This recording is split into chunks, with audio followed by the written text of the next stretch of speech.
नमस्कार. आज आपण हस्तरेषाबाबत माहिती घेऊया. तुमच्या हातातील प्रेम, आयुष्य आणि नशीब जाणून घ्या. 3 मुख्य रेषांचे रहस्य.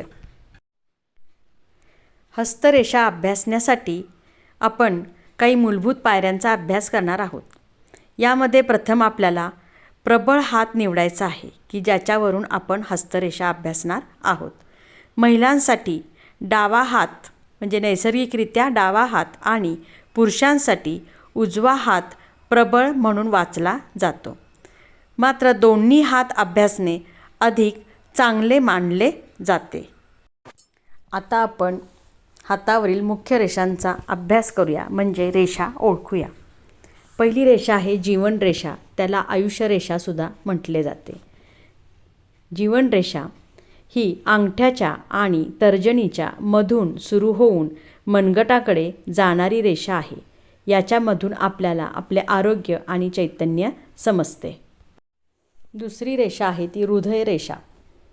हृदय रेषा ही करंगळीच्या खालून सुरू होऊन तर्जनीच्या दिशेने जाणारी रेषा.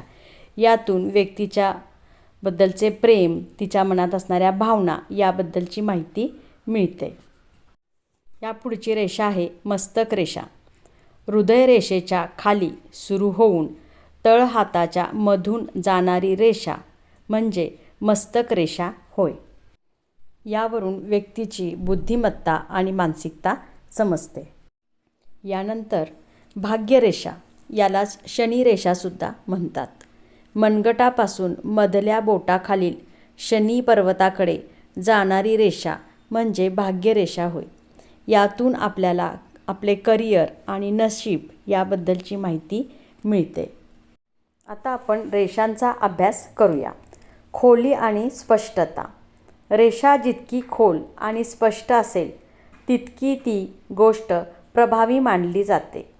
लांबी. जीवन रेषा लांब असल्यास स्थिरता, तर लहान असल्यास त्या व्यक्तीचे आयुष्य हे गतिमान आयुष्य दर्शवते. आता आपण विवाह रेषाबाबत माहिती घेऊया. हस्तरेषाशास्त्रानुसार विवाह रेषा म्हणजेच मॅरेज लाईन ही तळहाताच्या बाहेरील बाजूला करंगळीच्या म्हणजेच लिटिल फिंगरच्या अगदी खाली आणि हृदय रेषेच्या म्हणजे हार्ट लाईनच्या वरच्या भागात असलेल्या आडव्या रेषेला म्हणतात. या भागाला बुध पर्वत असेही म्हणतात. या रेषांची सविस्तर माहिती आपण पुढच्या व्हिडिओमध्ये घेऊया. धन्यवाद. महत्त्वाचे. हस्तरेषाशास्त्र हे ज्योतिषशास्त्राचा एक भाग असले तरी ते एक छद्म विज्ञान मानले जाते आणि त्याला वैज्ञानिक आधार नाही. याचा अभ्यास केवळ मनोरंजनासाठी किंवा आत्मचिंतनासाठी करावा. यावर पूर्णपणे अवलंबून राहू नये.